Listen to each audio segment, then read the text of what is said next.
Let's go. Dr. Rosie Milligan, one of the most sought-after speakers on the circuit today. Her live internet talk show, Express Yourself, is the most provocative, thought-provoking, and talked-about radio show on the internet. There's no holds barred, and Dr. Milligan puts the B in bold. She brings it every Tuesday live at 10 a.m. Pacific and 1 p.m. Eastern Standard Time. Dr. Rosie has been proclaimed the most provocative female writer of the century. Her books include Satisfying the Black Man and Black Woman Sexually Made Simple, Why Black Men Choose White Women, and the book Nigga Please. These books have raised eyebrows across the country. She has authored 21 books and published 350 titles for authors nationwide. Check Dr. Rosie out at drrosie.com for her books, articles, and archives of her internet talk show. Sit at the feet of wisdom. Dr. Milligan is indeed a timekeeper and scorekeeper.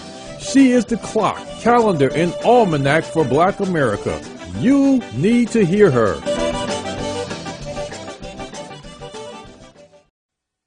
Good morning, top of the morning in sunny California. You listen to the Express Yourself Hour. I am your host, Dr. Rosie Milligan, coming to you live with nothing but straight talk. That's how we do it around here, folks. Nothing but straight talk. And my co-host, Mr. Keith Swanson. You guys know him. He's the AI man. He's been missing in action. You know, I thought you should always find AI, but you know, it's one thing AI can do. It can dash in, dash out. Well, anyway, Keith, good morning, and how are you? Where you been? Good morning. You know, there's an energy problem right now with all the fuel and stuff like that, so they have to cut back on the AI when the energy gets low. Wow, AI is causing our utility bills to go up. That's what they say. You know, that's what they say. Not really, but yeah. Yeah, well, it's part of it. How you going to company impact everybody with utility? Something wrong with that picture. Okay. The thing is, AI, what they don't realize is AI in the data centers use almost as much water as human beings, and that's the problem that they're going to have. We don't have enough water as it is. And that's why a lot of the states are refusing to have these centers in their states, because they said, okay, because it's going to drive up the water bills and the fuel and the electricity bills. So yeah, I don't blame them. Yeah. Okay. And my other co-host is Dr. Andrea Anthony. That's my girl. How you doing, Doctor? I am absolutely wonderful this morning. I'm happy to be here. And welcome back, Keith. We've been missing you. You're still the mystery man. But we're happy to see you're back. Absolutely. Folks, we have a great show for you today. You know, this Father's Day, we're asking one of the most important questions facing our community. Where are the fathers? And what happens when they're missing? Is fatherhood temporary arrangement? Is a father forever? Does a father retire? Is there retirement for a father?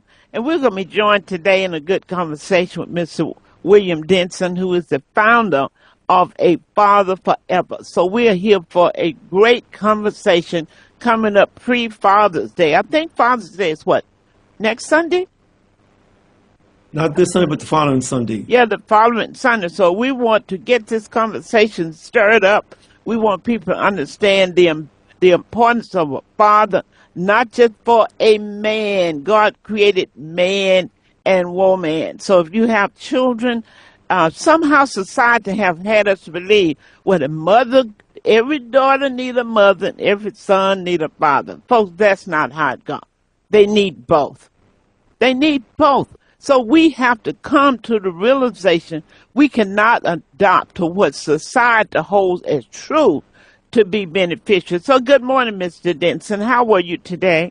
Good morning, Dr. Rosie. I'm so honored to be a part of the show. I'm blessed just to wake up this morning, and I'm so very grateful to be here. Wow, and you look like you know something. Look at that hair, y'all. Hey, I thank the good Lord. I get that from my mother's side of the family. And I ain't going to dye it, and I ain't going to cut it. That's right. That's right. That signifies wisdom. Let the world know you've been here. So if you've been here, you ought to know something. That's why I keep telling these young people, you just got here. What makes you think you know so much, you know? And if you know everything, move out. Oh, I didn't tell them that. But I'm just saying, sometimes you feel like it, okay? But a father, it is so important. I love the work you're doing. You just finished a tournament for the young people, right? Yeah, we have an annual Joe Tatum Memorial. He was one of my board members, and he suddenly passed away, so we renamed it after him.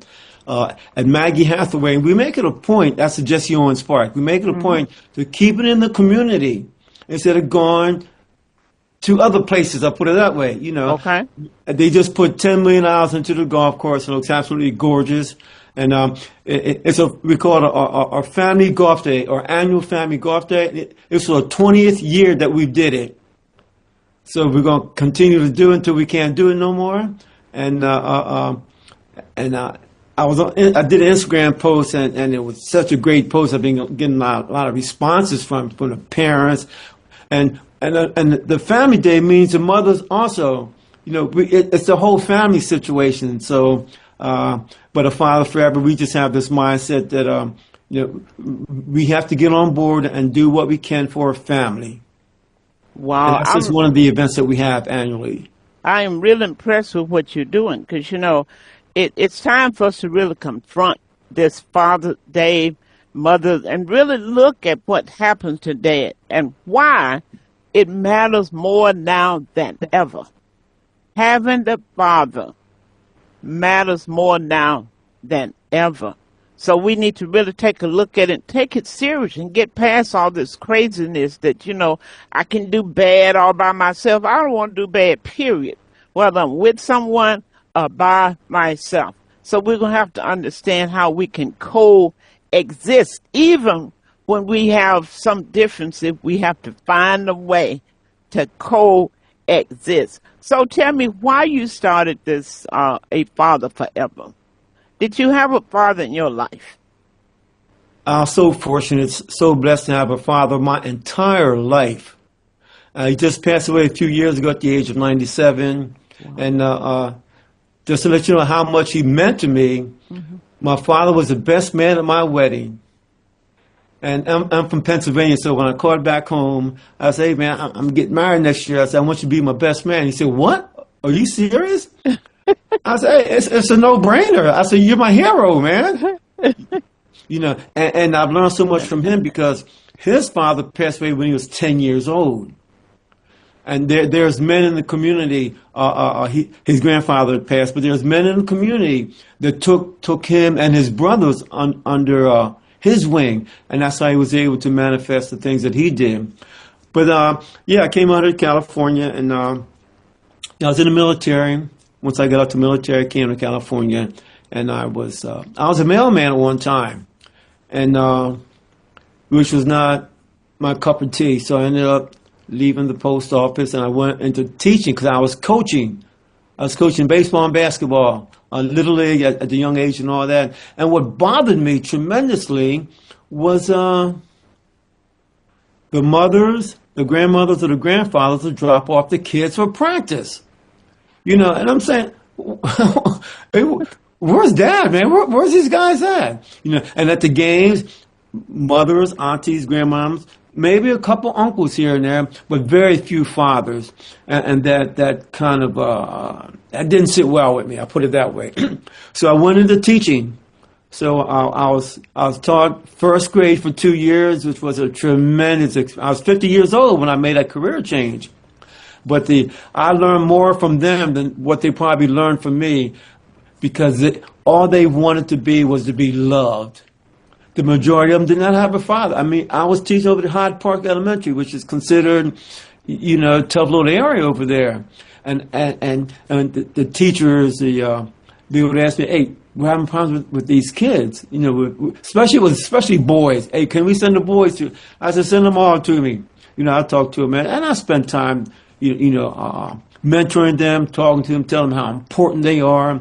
And a large majority, if not all of them, didn't have a father in their life. And so they were just out there searching, and then they just had a bad situation where they lived, like there was, drugs, the mommy's getting beat up by these guys and all this kind of stuff. So anyway, I did that. Then I ended up teaching middle school, which is what I really like, because then the kids, they're on the fence. They can go, a third is on the fence. I'll do right. A third is, I don't know, and the other third, I'm not going to do right. So I was able to make an impact in some of those lives. So, but it just burdened my heart to see, because I was blessed. Me and my three brothers and sisters, we were blessed with a father and a mother at the house, and there's a balance. It wasn't perfect. Let's get it straight now. It wasn't perfect, but we was taught how to work. We was taught how to be respectful, how to be mannerly, how to be nice to people, and and I'll see this in the school system, and that was such a challenge for me. So I came up with a father forever, and Wow. and I tell these men, I said, look, it's a privilege, it's an honor to be a father. You are selected by the Almighty to be a father, man. So your job is to back to the Almighty to say, this is what I'm going to do with what you gave me.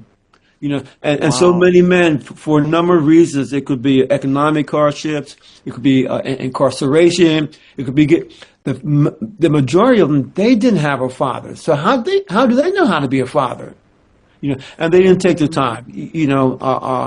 Men go through a period. I'm just keeping things real, Dr. Rosie. Men go through a period where they're predators. We're out there chasing everything that's moving. Making babies all over the place. It has no desire to take care of them. And then this is where, everybody thinks this is a male organization. No, our baby princesses, our baby girls need daddies just as much as the boy does. Right. Because they will grow up thinking that when T-Bone takes them to McDonald's, man, I'm getting something really special here. He take me to McDonald's. He must really love me. And that's just not the message we want to portray to our children. So, and a lot of times the men don't have mentors. That's why, to be a father forever, you don't have to be a biological father. You could be a stepfather. You could be an uncle, a grandfather, a coach. A Sunday school teacher. A plethora of ways to where a person can be a man can be a mentor to a young boy or young girl.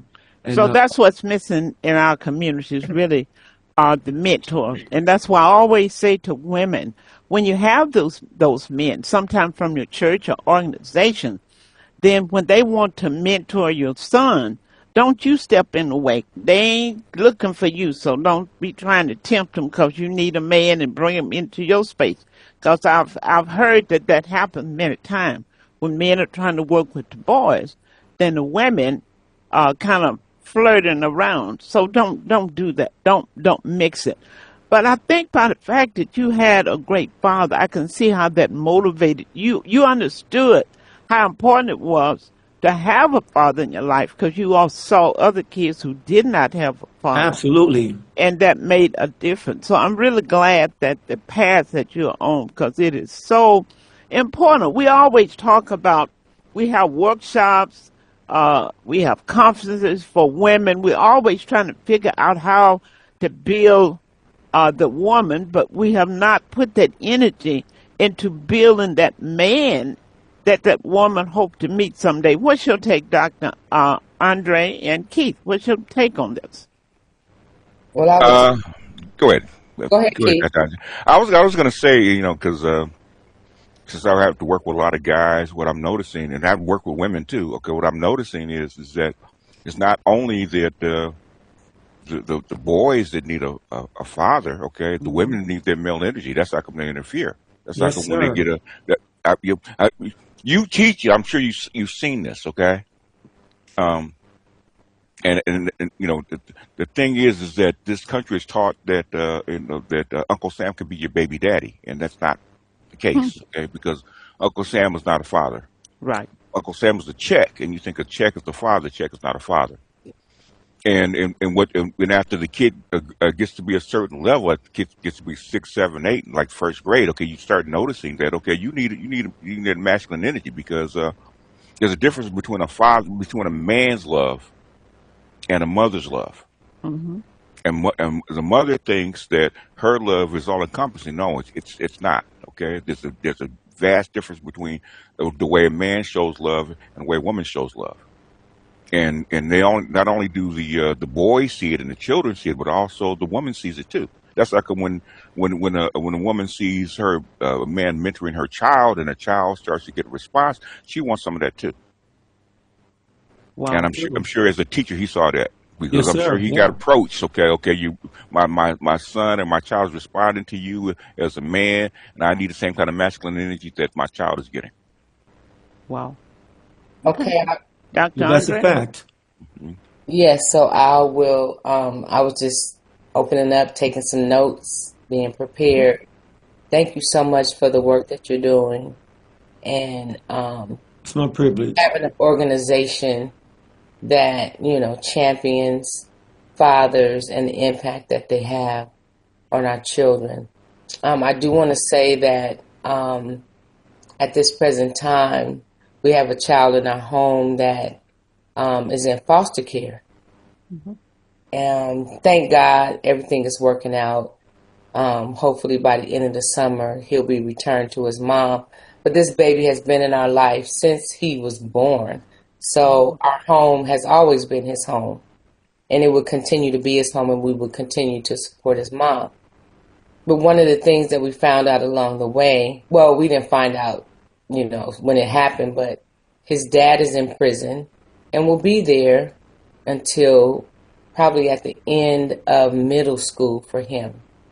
So in the interim of all of this, the dad has definitely stepped up. He never lost his parental rights, his educational rights. And so he did step up. So he has been involved. He calls his son, a couple of times a week. Even though this child is just 5 and he really doesn't understand what's going on, he has a dad. He has never seen him. The dad was in prison before he was born.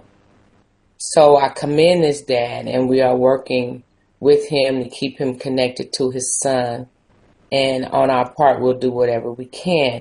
So I'm saying that to say that although we may not condone why dads, end up in prison, but if that dad is willing to be connected to their child, those of us who are out here doing the work and advocating for the child need to make sure that we try our best to connect this child to the dad. So I commend the dad for stepping up and taking the time to call him from wherever he is. We don't even know where he is. And so I want to make that point as Good well.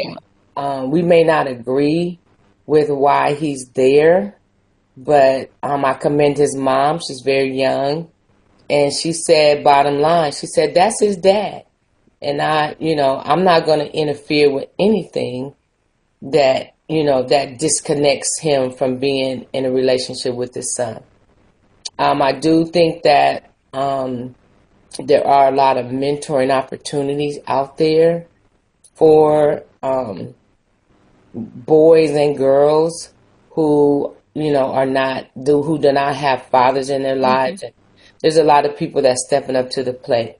But because of the advocacy work that I do want to caution your group and any other groups that provide mentoring opportunities for young people, that we have to be very much aware that there are predators out there and that they Absolutely. too will choose these opportunities to continue to be a predator and groom the parents, groom the mom, and groom the child so that they have an opportunity to get closer to the child to accomplish what they want. So I do want to make sure that I put that out there because that's the work that I do. And we want to be sure that we're not putting children in harm's way. And I also want to encourage organizations and encourage mothers to stay connected, to be vigilant about knowing who is in the company of your children, because, although, people do live scans and they do all of that, but people do slip through the cracks. And so I just really wanted to put that out there. And I thank you for being here and applaud your efforts of making sure that our children have the mentoring that they need and also give them an opportunity to flourish and become the best human beings that they can be. That's well said. Let me ask you this, because you mentioned as a teacher the things that you witnessed in the classroom. So I'm just thinking about are these young men who come to the classroom who do not have dads in their life. The only energy they have had is their mom. And sometimes that is, they kind of let them get away with stuff. And sometimes they're resenting the mom because the dad is not there. Sometimes they're very angry because they don't understand what's going on. Could that be some of the reason that they act out so aggressively, so disrespectfully uh, when it comes to their teachers, because many of their teachers are women. So are they portraying what they feel and their disdain for their mom or disrespect? Is that showing up in the classroom? You speak to me, Dr. Rosie? You, Dr. Anthony, anyone on here who's had experience. Because think about you're dealing with young men who never had any connection with the male or the male energy or how men think or how they act. And sometimes they don't have, if truth be told, a lot of these young men don't have the admiration that they should have for their mothers. They may not discuss it openly, but a lot of them are angry because they feel like their dad is not there because of their mom. Some of them is mad because they don't even know who their daddy is, and their mama won't tell them. We have all these dynamics going on. I've heard it. I don't know who my dad is. I don't know why mama won't tell me who my dad is. Aunt Billy say my dad is this person. We got a lot of that going on. So how does that play out in the classroom with the young man having the utmost respect for the teacher? Because many of them are females. Well, Dr. Anthony, I'll let you answer that first. so I am an educator, and I have taught and have been in the company of many young people, males and females, without a father in the home. And one young man comes to mind. I taught fourth and fifth grade at the elementary level.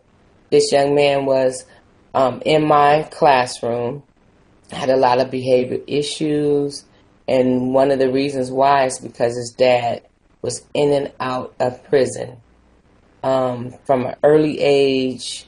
His dad is now deceased, and I've maintained contact with him since he's like about 35, 36. We still keep in contact. He has now lost his dad, and just throughout conversations, that was one of the main reasons why he struggled so hard in school. And knowing that and having background information, it gave me an opportunity to like nurture that part of him that had that missing piece.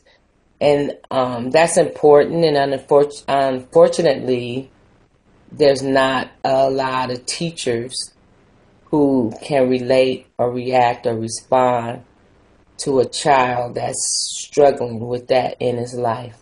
And so it's very vitally important that that information is shared so that teachers are aware what the children are dealing with. And thankful to God that this young man had an opportunity and he went through the juvenile system after he left us in elementary school, went through the juvenile system. I showed up at court to speak on his behalf, middle school, high school, and this young man went on and graduated from Morehouse with 2 degrees, and has been an amazing influence and an integral part of society.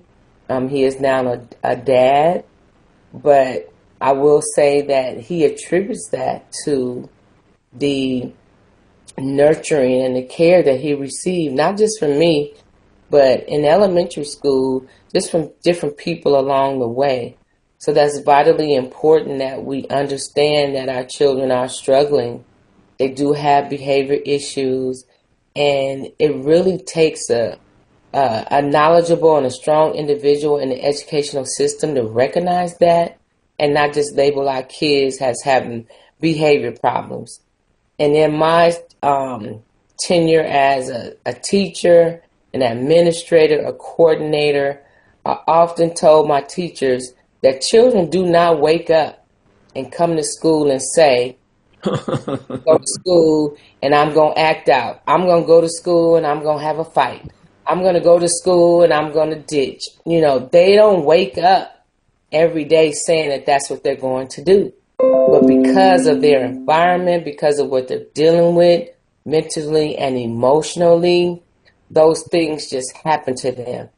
And so Dr. Andre, are teachers taught to look for that underlining, or just sit down and be quiet? I'm going to send you to the principal's office if you're not doing what you're supposed to do.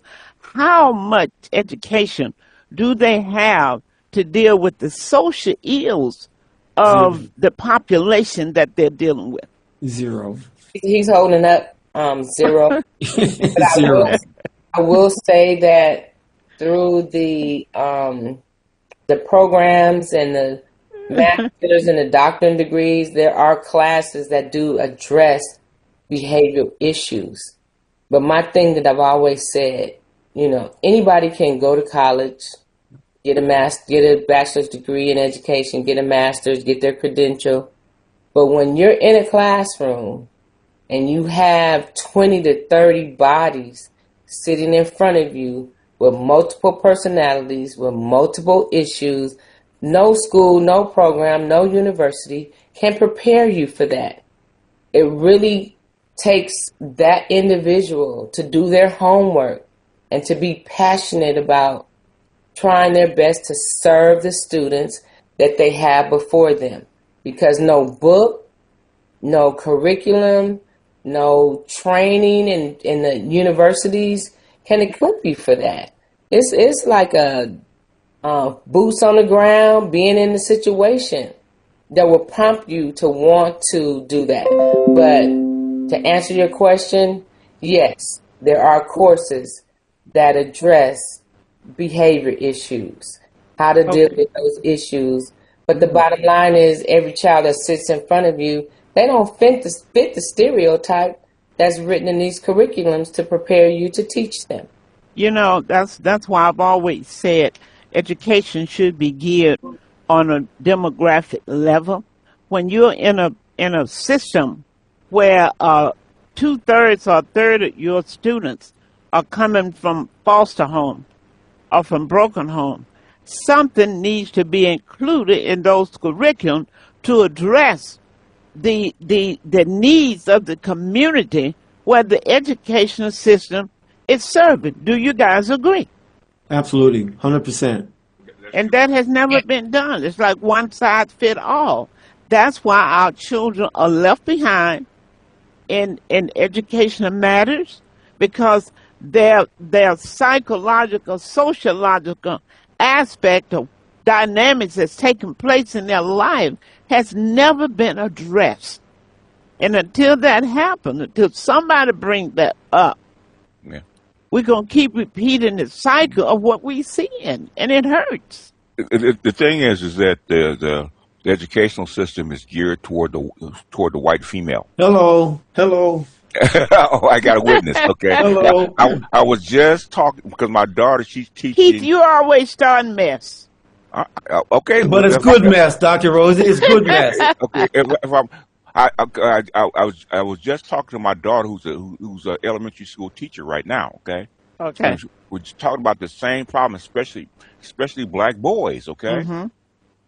And she keeps getting this feedback that she's supposed to treat these little boys like little white girls. Okay. Mm-hmm. And the thing is, so she decided, I'm not going to do all that. I'm going to treat them like little boys. Okay. So they sent her a whole bunch of boys, and she treated them. She go, I'm going to let boys be boys. And guess what? Okay. The little boys' grades went up. They got better. Their behavior got better. They started sending her more boys. She started to handle them. Okay. And the thing is, now those little boys graduated from second grade to third grade. Okay. Something happened in third grade. So now they're putting her over the same boys in fourth grade. Okay. Great. That's great. Go ahead. Let me say, I've been taking notes while Dr. Anthony was talking. Okay. First off, Keith, the reason why those boys gravitated to your daughter Mm-hmm. Because she expressed love and concern about them. As boys, as little black boys. Yeah, Yes. yeah. Well, because when I got to teaching, like, Hmm. man, they're so excited. A black Yes. man's teaching? Who Yes. cares about them? Who Yes. loves them? Who's going to Yes. take time with them? I remember I Yes. used to sit on the floor. We used to sit on the floor Yes. and we would talk about whatever subject we was talking about, or Yeah. ABCs, Right. or reading together, whatever, Yes. and just the fact that and I tell fathers this all the time: the best gift you can give your child is your time. You give a child your time, you got them. You got that child because now they feel, because whether you're 100 or 120, you just want to be loved. It's simple. Just want to be loved. And when first, I wrote some things down. Dr. Anthony, I want to commend you on being a foster parent. Because in these schools, there's a lot of foster kids in the schools, Yeah. and these kids aren't loved the way that they should be loved. Yeah, Some of it's them are a in bad paycheck. situations. They want a paycheck. Yeah. Yeah, there you go. I'm just keeping it real, right? That's why I want to commend Dr. Anthony. To play Well, a major role. I do want to correct it and say that my daughter is the foster parent. It's her godson, Okay. and she lives with me. And this baby has been coming to our home since he's been born. So she's actually the foster parent, but Well, he you the is, foster grandparent, same There you thing. go. I do Same call thing. him my grandson. I commend her and you as well, because you open up your home and your heart to that boy. You know what that means to a child when someone opens up their heart to them? They just want to feel Yeah. love. You spoke about the prison connection, major, because without, and Keith, you know this as well because you're a father. If dad is not there telling the boy or the girl, look, these are the guidelines, these are Yes. the rules. Yeah. Not that the mom can, because mommies do. But something It, about hit- that father's voice, it hits different. It hits different. It does. it hits different, man. Yeah. And there's power in that. So when these girls have uh, multiple children and multiple men, there's a dysfunction there. And the kids, hey, I had a cousin back in Pennsylvania. There was 4 kids, and two of the boys was to a different father, and the other father would pick up the 2 kids and leave them home. And it affected them to where they did some very negative things in their lives because they didn't feel they were loved. Yeah. And one thing you also said, Dr. Anthony, about the mother that let the father talk to the child, who was 5 or 6 years old. I want to credit her because she was open-minded enough to say, well, Yeah. hey, I'll keep the door open, because there's someone who says, oh, no, you ain't got nothing to do. Just stay where you are. You ain't gonna be no father because you jail. You just a jailbird or whatever. So I want to commend her as well, because harm is being done by these mothers who refuse to let these fathers who want to be a father, and you got to be a good father now. You can't come and do some off the wall stuff, that's going to damage your kids. But there's some mothers that use the kids as pawns, as tools to get what they want. See, Definitely. That's funny. Let me jump in here because I had a friend, her daughter was talking about the dad to her daughter. Well, he's this and he's no good and he's always conniving. And she say, well, you got with him. So, in other words, if he was all that, how did I come here? How did I become a product, Right. you and him, if he was all of that? So on that point, I had made know why black women what they need to know about supporting black fatherhood, how mothers and fathers they need to learn. It's important to learn how to co-parent effectively. I don't know what makes women think that they are the best parent. Who told us that we were the best parent? Who told us that the children are better off with us as women than men? Who told us that? Where did that come from? How did that get started? You see? And when I see young men now, and I see a lot of them, with their kids in the store, in the market. I just always compliment them. It's such, and those kids do. Have you noticed, you all, how happy those children seem to That's what I'm be telling you, Dr. when Rosie. they're walking with their daddy, when They're they're in the loved. They market, feel in the it. car? It's something about it. You can see the joy. You know, they're not running all over the store. It is a difference. So we gotta co-parent and remove the barrier, you know, from father-child relationships and create a healthy communication after separation and divorce. Yeah, it is so important because that has a lot to do with it. So I just wanted to say that he wasn't so bad when you gapped your legs open. That's how my grandma would say it. He wasn't so Yes, bad ma'am. then. So how the child looking at you kind of strange. You know, I'd like to share another example. I don't know if you guys are football fans or not, but there's a guy by the name of Terrell Owens. They call him T.O. And, you know, I want to say he's from Mississippi. I'm not sure what state, but down south somewhere. And he liked this girl across the street, about a block and a half down. Liked this girl across the street, and they found out say, you can't like her. He said, how come? He said, and the guy said, that's your sister. You know, and like and like all those, and he was a teenager at the time, so it really messed him up. It messed him up here because he didn't have a father in his life, and his grandmother was very strict, and because of that upbringing of a lack of a father, he had struggles in his adult life as well. You know, so and that's why I say a father is forever. You know, Keith, you sound like you're kind of young, so I don't know if you are or not. No, But no, no, No, no. I'm don't not mix young. that up. well, he got a great radio voice, then, okay. Keith, But, Keith, Keith is young, but you know, I hear fathers, Keith, you guys, and it just irritates me when I hear men say, "Whew, 2 more years and I'll be free." So what do you mean? That boy be 18. What kind of talk is that?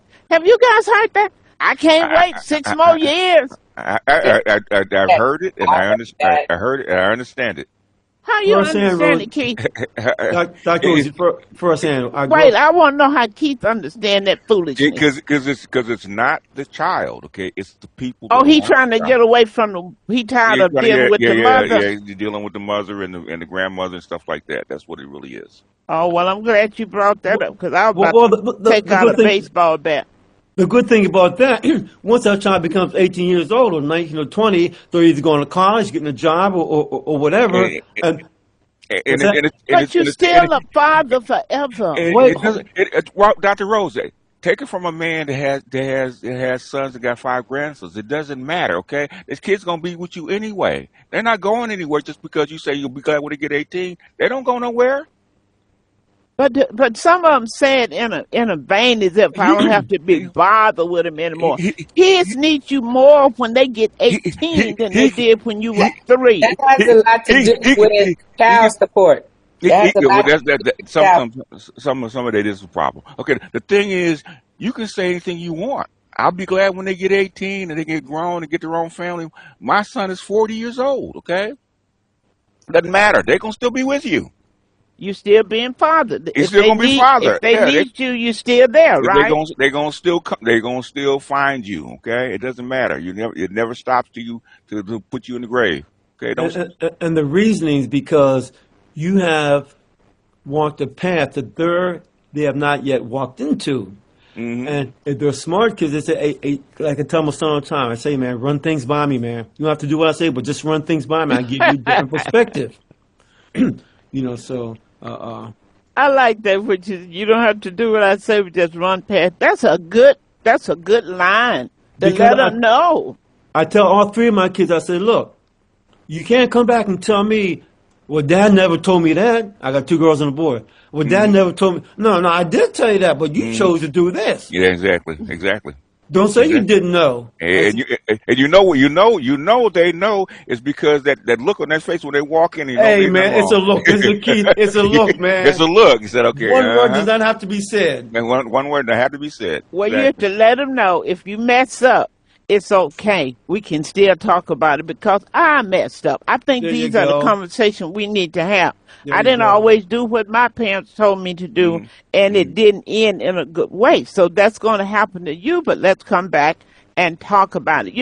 Let's give mm, our audience a chance to jump in. If there's mm, anyone in our audience that wants to jump in, Brenda, Donna, Wilma, whomever that's on the line, Barbara Smith, all you guys out there that's sharing in. If you want to make a comment, open your mic and feel free to do so because this is really an important show coming up to Father's Day. And, just, we just Dr. Rosie, What I think, mm, go go ahead, ahead, Donna. Go Don. what ahead. Go ahead, Donna. like when some of the parents say that, oh, I'll be glad when she grows up, Mm-hmm. well, or he grows up. I Mm-hmm. think what they're thinking about, if you are a good parent that makes sure your child go to school and dropping them off here for activities and stuff like that, that's a tiring job. Mm-hmm. Added on to your everyday things that you do, like working and so forth. So Mm-hmm. yeah, I have said that. I'll be glad when she grows up. And then Mm-hmm. that way you not have to be around. You got to stay around there and monitor your kids. You can't just leave them. Like once they turn 18, you're grown. Even if they stay in the house, well, I don't feel bad about, going to maybe the jazz festival all day or something like that. But then, before she grew up, I mean, I wouldn't be gone that long, and a lot of times I take her with me, and we do a lot of things together and stuff like that. Your world is really revolved around your kids when they're growing up. So, I Okay. mean, I think that's what some of the, um, you know, parents are thinking when they are saying when they say they'll be glad when they grow up. Okay, Because from Donna, then 0 to 18, it's a lot. yeah, I guess I can put my baseball bat up then since you guys explained it. Well, well, Yeah. well, well, They're, what it they're comes, not going anywhere. Okay. well, No what it matter comes what you down to, say. Dr. Rosie, those first 18 years, as a mommy and daddy, you're setting the foundation. You got that cement down in the ground and the feet in it. The foundation is set if things are done correctly. Because, like you said, we're all going to make mistakes. We all have. So I tell people this all the time. The most difficult job in the world is not a brain surgeon, not a scientist. It's being a parent. Because it The doesn't difficult come job with in the the world. manual. At least if you go to be a scientist or physician, at least they had a manual, even if they taught you things that didn't make Exactly. sense. So that is one of the things. There's no book that comes along with how to parent, and you can't because every child is different. So you guys have really given me a whole new perspective. I want to go get my bat every time I hear a person. I can't wait to get 18. Yeah. Oh yeah. You know, and I guess maybe some of them I thought they were talking about child care, being a parent. I get them out of my life because you are a parent forever, and your kids need you more now. Even in their 30s and 40s, they need you. They still need you. How should a parent? Let me ask this question: should a parent tell their children about mistakes they made that Yes. that cause a harm for them? Should they discuss? Because some kids think their parents are perfect. That's why Mm-hmm. they don't talk to you. They go down the street and talk to Miss Liz. Because when they go to Miss Liz's house, they smoking, they doing all kind of stuff. That Miss Liz's kids having fun. She let them smoke in the house with them. They do stuff. But over here, this is a perfect house. Everybody in my family is perfect because I've never told them that somebody was an alcoholic and that somebody went. So I'm thinking I'm coming from a perfect family. I don't want to break the cycle, so I need to go down the street to Miss Liz's house. And so I go tell Miss Lizzie when I'm having issues versus telling Mama because she don't understand because they ain't never went through nothing like that. Well, What do you guys say about that? Doctor, You take them to, okay. The thing is, you take them to to somebody's been through the whole cycle. So you take them to old head that's done all that stuff, okay, and let them tell them, okay, what you're getting ready to do. I've been through it as a child, as an adult, and now I've seen as an older person. I've seen the whole cycle. Do you want to wind up where I'm at? You want to go through what I had to go through and let them tell what, because I remember I had a friend, he did like 3 bids in prison, okay? And he was a hustler, okay? And my daughter thought, she wanted to be on that little slick side, right? Okay? And he sat there, he's telling all those stories that he went through and him almost dying in prison and stuff like that. I have never, her eyes popped open. I've never heard her talk about being slick since, okay? Because there's a cost, okay? There's a Okay. cost to it. And hearing from somebody that already been through it, okay? Yeah. She Yeah. understood. Okay. That's That's what good. I She do. listened, and he told her because some people won't. Some guys don't. Want to do it. They want her to follow into that, so they can do what I, they want with that child. I'll give you the story that actually changed your mind, okay? He was arrogant. So he had all kind of warrants on him, right? And he got caught, arguing with the police. So they sent him, they booked him, and they sent him to a different state, okay? And when he got to that different state, they saw him as a troublemaker. So they put him in a holding cell with 3 huge guys, okay? And by the grace of God, he talked his way out of that, okay? That scared her because he knew if he hadn't talked his way out of it, he was not going to make it out of that holding pen. And that's a possibility that could happen. That scared her. After that, I didn't have any more problems about her trying to try to bend corners. That slickness went away, huh? Get slick this way, and he was as slick as anybody could be. Okay, my best friend. Yeah, it's important. I think it's important sometimes to really be honest and talk to your kids. I remember once my daughter was telling me something that had to do with a relationship Mm-hmm. when she was in college.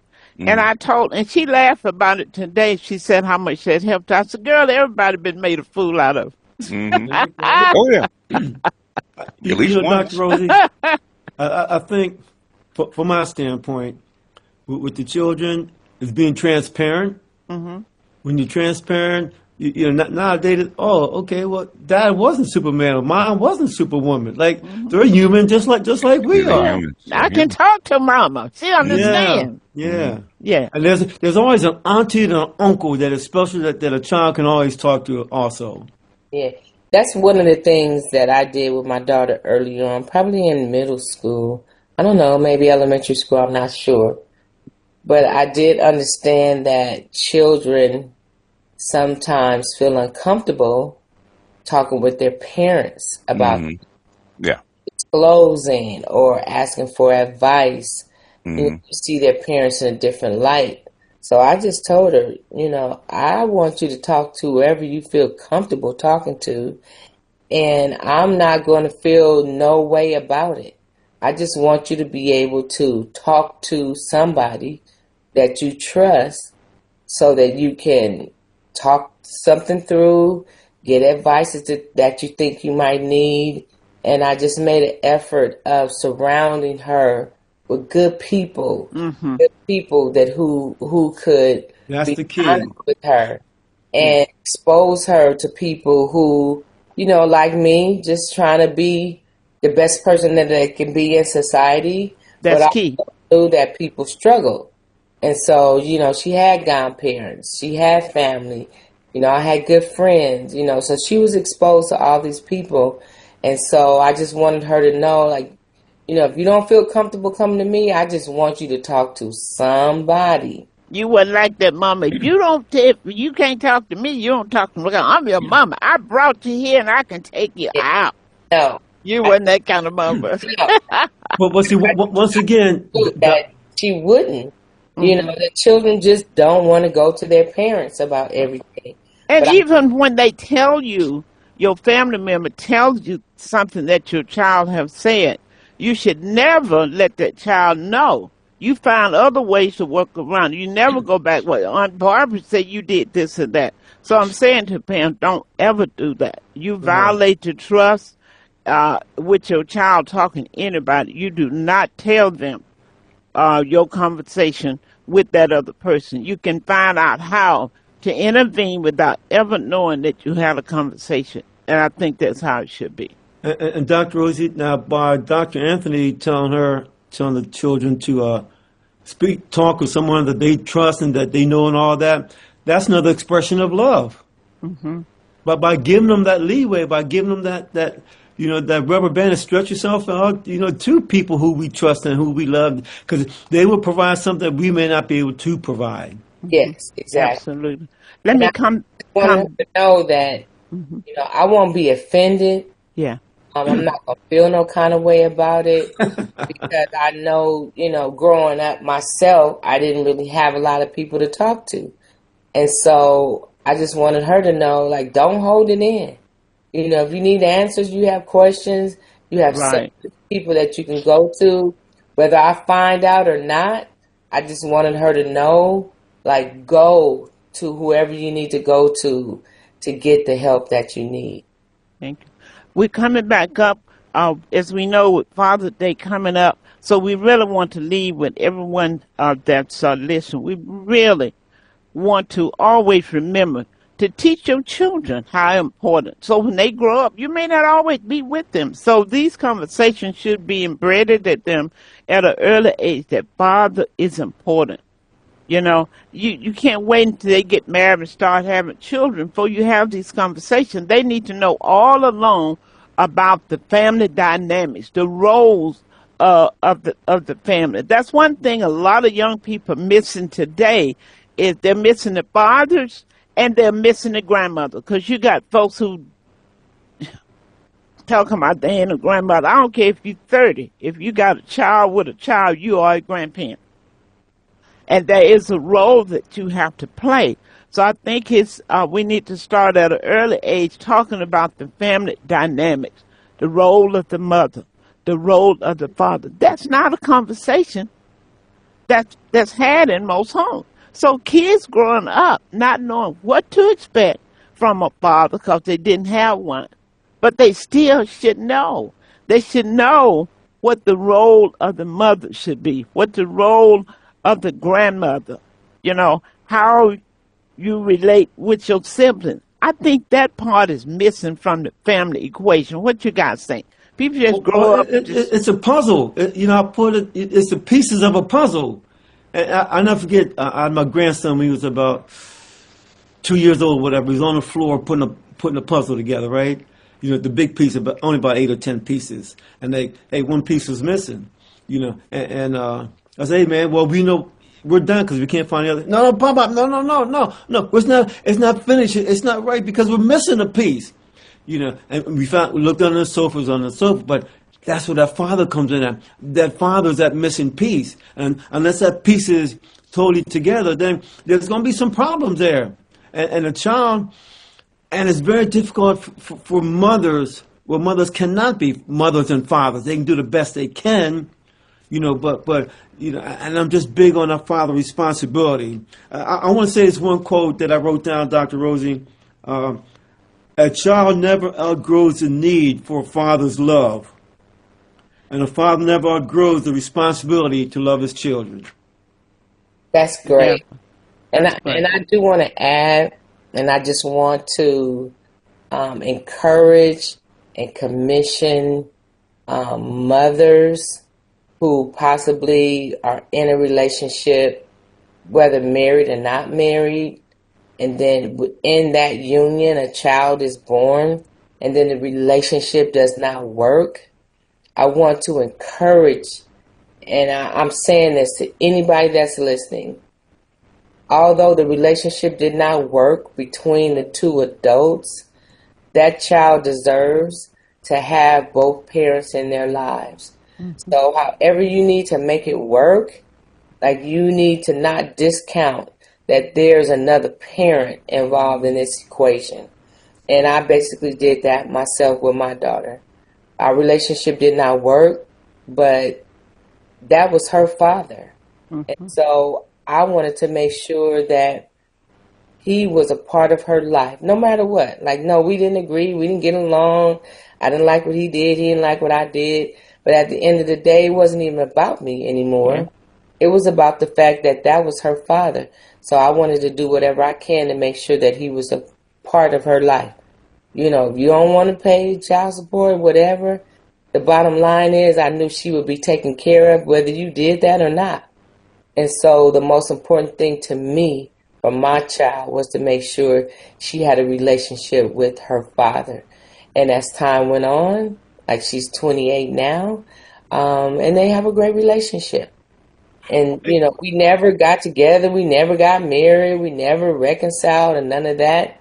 But it was on me to make sure that she knew that she had a father and that he was a part of her life. Because I didn't have that. And the dynamics of my parents was different. My mother was angry with my dad and kept me away from him. And then he was angry and he didn't do what he was supposed to do. I vowed that if that would not happen to my child. And That so, is, Dr. Andre, that is such a great point, because I think the worst thing a woman can do is to keep a child away from a dad because of child support. That child don't know nothing about that money or that support. All they know is they have a mother and a father. And women have too often used that vehicle to separate the child from the father. You knew when you lay down with him, he wasn't making that much money.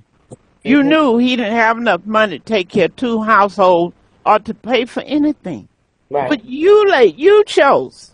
Yes, So exactly. now you're going to keep the child away from him now. Not only, I've seen some fathers who are giving money, but they not giving enough. What the mother think, well, this can't take care of him. I rented this, and I've seen the dirty tricks. I've seen when they get child support and then they tell the child, well, go ask your dad to do this when he's giving child support to make the child feel like, well, see there? He didn't do it for you. And particularly if he's gone on about his business, found someone else that he can love and that can love him, and then you tell the child, well, he can't do for you. He over there taking care of them kids. Women, you're not hurting that man because he's over there with somebody else he's enjoying. You're really hurting your child. You're creating an atmosphere that will impact your child when they get in a relationship. You'll have your daughter thinking that men don't do right because what you chose to do, it is not right. They need to come in on a level playing field without your baggage and without your drama. Do you realize kids are carrying your drama? Absolutely. It's the They're poison, the carrying your baggage. toxicity of it all. Yeah, they're carrying your baggage. So now here we have broken families that you can't break the curse because everybody coming in at damaged good. You don't Yeah. need to do that. I mean, if you have to get two jobs, if you have to cut back, do the best you can and take care of your child and don't make them think, I don't have this because your daddy didn't do it. Because sometimes they can't, you know? So just, do what you need to do. And tell your kids if it's Father's Day, if they have never talked to them, if they know where they are, to give someone the joy of a child care about me. Call him. Call your father. I don't care what he's done. Call him. He may have wanted to be in your life all the time, but didn't know how to get in. And just that one call can change the whole dynamic. It will change it for him, and it will change it for you. Because you have issues because you're not communicating with him. So you're doing him a favor and yourself a favor. You say, well, what if he doesn't respond? All I can tell you, some things are worth the risk. Yes. Some things are worth the risk. And connecting with your mother or your father is worth the risk. If it doesn't work, you can't miss what you never had, right? Right. But you can sure gain what you can get. You can't understand your mother unless you talk to your father. Well, That's big. Wait a minute. What did Keith say? I'm sick of Keith. Keith. And Dr. Anthony's, she's laughing. Okay. Well, Dr. Rosie, we tell fathers, with Father's Day coming up, say, look, Father's Day is 365 days a year. Yes, they say that again. It's 365 days a year. I don't get into this one day celebrating. No, if you're a loving, caring, respectful father, you know you every day, 24/7, that you have a job to do, and you willingly take it on. Right. And one last thing, Dr. Rose, you said something about the young kids, kids at a young age. That's why, Dr. Anthony, last year I wrote 7 children's books, only about 15 to 20 pages long, with a father flavor. Uh-huh. With the father flavor. Matter of fact, I was at Dr. Rosie's book We tour. need to be promoting those, a picture of all those books and sending them out. Send me all those things. Let's send them out for Father's Day. Okay. Go ahead, tell her. Yeah, it's ideal because that's why we write, so our children can understand and get a flavor of who we are, who Black fathers are. Yeah, see, as you can tell, I'm not good at marketing. Dr. Rosie is. I'm not good at marketing. But I want to share this one thing, Dr. Rosie. Then I'm going to turn it over to you guys. I'm so passionate about fatherhood. The kids that I saw, thousands of kids over the years, seeing them distressed and bad situations, and all that. And I think Dr. Rosie knows this. I rode a bicycle from the Santa Monica Pier to the White House just to get my point across about fatherhood, to promote the awareness and to let men know the value of being a father. And finally, I'm writing my book on it so many years later, but it's never too late, Dr. Rosie told me before. And I'm writing a book that should be finished hopefully by the end of this month or middle of July. So I just Good. wanted to share that, Dr. Rosie. Absolutely. That's incredible. I really appreciate your work. Just letting me know you are a father forever. It doesn't matter. Even if that child does not act right, have been disrespectful, have done things, that doesn't take away you being a father. And you don't And, know what point that you can still step in and say a word that can turn that child around. So never yeah. give up on your child. And Never. our motto on the back of our T-shirt says, I choose to be a father forever. Because the word I has ownership, that I personally choose to be a father forever. Wow. Wow. Can I say one last thing? Yes, Miss Donna. What I normally tell women, like if I know or if the father's not in the life, like their child's life, I always tell them to put them in the Big Brother program.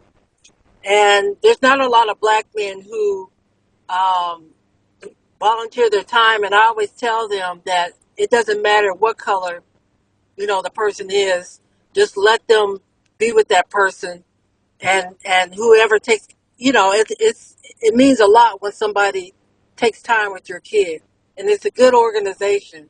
So I think it's really important, and it does make a difference because I've seen how kids, some of the kids that I know of that has been in the program for years, and they grew up in they've had their big brother since they were, a child, and they grew up just like a young man, a good young man. So I think that's very important for people to tell them to get into the Big Brother program. It's a very good organization. My daughter was in the Big Sister program.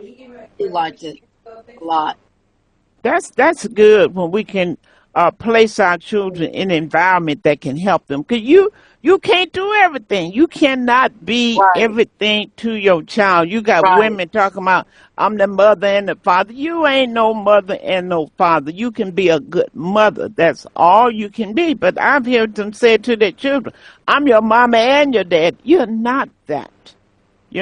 So reach out to people that can help, but make sure that, like Donna said, organization, as Dr. Anthony said, make sure there are people with the same mindset and values that you have, and you place them in the company of those people, then you stand a better chance knowing that they're going to be pointed the right direction.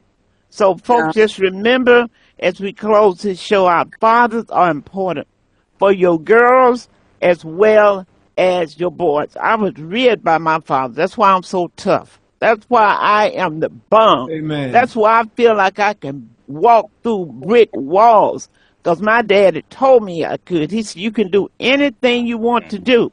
That's And why I you're the mayor of believe, LA. that's right.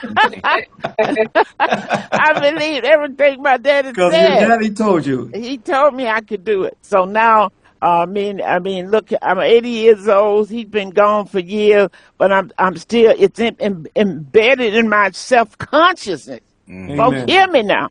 You Amen. gotta put it. You gotta bury it in their subconsciousness. So it's still there. It still rings in my head. When I attempt to do things, I hear that voice from Simon Hunter. Little girl, that's what he called me. Little girl, you can do anything you want to do. And I believe that to today. So fatherhood is important. And there's a difference in girls who have fathers in their lives. So start just checking around with women and men that you know and talk to girls who had their father in their lives and talk to girls who did not have their father in their lives. And I bet you will begin to see a difference in how they think. You will see a difference in their confidence and their self-worth. 100%. Never may 100%. have never been loved by a man, but if you've been loved by your father, you know what love is. Amen. And you'll know it when you see it. So, you guys, the clock on the wall said that's all, Mr. Denson. I cannot thank you enough for being a part of this show. It was absolutely incredible. I want you to send me those books, have them all on one sheet, and let's get them out there because I think it's time for people to really do that. Dr. Andre, Keith, I'm so glad to have you back. I thought I was going to have to send the popo at you. You ain't got nobody. You ain't got nobody shake a finger at if I'm not here. Okay, I go know. Keith. Keith, there you go again. You know, it's a shame that even if I think my brother's lost, you scared to send the police after him because he may kill him. You know, that's a shame, man. Oh, Lord, we can't think like that. I had to go look for Keith myself. All right, you guys have a great day as you go on your way. Remember, Father's Day is coming up. So you guys just send some love out to fathers all over the world. They may not be your dad, but if they a man, if they have a child, they need to hear Happy Father's Day. Hey, Dr. Rosie, I put in our website on Okay. the chat. I put that in. In the chat, his website is there. So you guys want to check it out. And I want to get in that golf, and we need to get out there. I don't know how to play it, but I'm going to learn. So I understand there's some rich men on the golf field. That's what I'm talking about. I wanted to join you. Yeah. I understand there's money on the golf field. Brenda haven't said a word. I don't know what's wrong with Brenda. She just jumping on it every week, ain't saying nothing. Oh, Dr. Rosie, I just listened to all of these wonderful comments. I was blessed with a father that wasn't my biological father, but he met my mother when she was pregnant with me. My mother had been a rape victim, and this man took me unsight unseen and raised me, and he is so precious to me. He's gone now that I've married, and I've asked the man that I married, I need to keep this man's last name because of what he did for me. And the man that I married said most definitely once he heard the story. Wonderful. Wow, So that is so beautiful. I am definitely team fathers, and I can see that we need that in this society, and whenever I'm able, I try to inject that into young women that I see or come in contact with, how important a father is to their children. Wow, that's a book, Dr. girl. Rosie, You need to if do I a can book. add to that, Dr. Rosie, that's why it's important. Like Brenda is passing that information on. You don't just want to keep it to yourself. Share it to other women and men. Share it with other men. But I do want to acknowledge a very dear friend of mine. His name is Wilmer Aaron. He's been on the whole time. And Yeah, I've been listening. Just give him a I've been shout. listening. In 2013, he was a baseball coach at Sarah High School. Okay. First and only time in school history that the baseball team won the CIF championship is under his tutelage, Wilmer Aaron. I remember that. I remember that year Wow, too. Yep, wow. Well, that. welcome, Wilma. Welcome. Thank you for joining us. we have met. We've met on 2 occasions. I met you during the voting thing over in Baldwin Hills, the Yeah, Baldwin Hills area, and I think we right, met over at the church over here on Manchester. right. The power I of believe. love. Yeah, you'd probably remember me if you looked at my big stomach, my big stomach and no hair. But I wanted to say on a serious note, I enjoyed listening to the show. It was it enhanced my knowledge. I think of a lot of things. Some things, some things I've gone over it, and I've seen it before. It brought back memories. I remember my father used to tell me, I'm 74 right now. My father would always tell me, you just keep on living. Uh-huh. You just keep on living. You'll learn. You'll see what I'm talking about. And basically, what I try to do with my kids is I don't hold back. I tell them what I have to tell them, and you got choices. Mm-hmm. And you got choices to make. I can't stop you from making a choice, but don't say I didn't tell you. That's what I don't Keith want you said. to ever say that, well, Dad never told me. Hey, I'm telling you right now. Right. Yes. I've seen a lot of kids. I projected that they were going to crash. I tried to save a kid that was hanging around with the wrong people, dealing drugs, that lived not far from me, and actually, and he was going to do a shooting, got shot. I told my son when he was coming up, I said he's going to be in jail or he's going to end up killed. Mm-hmm. And it happened. We're older. We've been around. We've been through it. We could see it. Now the point is, we just want to make sure that our kids listen, and that's the biggest problem. It's just like in baseball. When I coach baseball, for you guys to learn, first of all, you got to listen. When you're a kid, you're coming up with your parents, you got to learn to listen. Because if you don't listen, you can make mistakes and you can crash. It's very critical. Listen. Don't say we Absolutely. didn't tell you. Right. So, but anyway, again, I don't want to take up too much more of your time. I enjoyed listening to the show. You guys have a plethora of knowledge that you cast out there, and you can never be too old to learn. So I've been listening and still learning. Thank you so much. Keep continuing to join us. Barbara Smith, thank you as always joining us. So we just want to say as you go on your way, you guys have a great day. Next week we have a great show for you. I think next week we're going to be talking about I didn't sign up for this. Is anybody dealing with something in life that you didn't sign up for? Say, hey! Yeah. Donald Trump. You didn't sign up for Donna. What? No, and I didn't vote for it either. I think there's a lot of people. Keith's gonna be saying, "I didn't sign up for this. I didn't sign up for my gas for this gas to go up. I didn't sign up for that." A lot of people that voted for him didn't sign up for either. So. So, if the bottom line, you get a lot of things in life that you didn't sign up for, but you got to deal with it. So, you guys want to tune in next week for I didn't sign up for this. You guys have a great day as you go on your way. I'll see ya. Okay, Thank you. Take care. Thank you. Okay. Thank Bye-bye. you. Have a wonderful day. You too. Have a great day.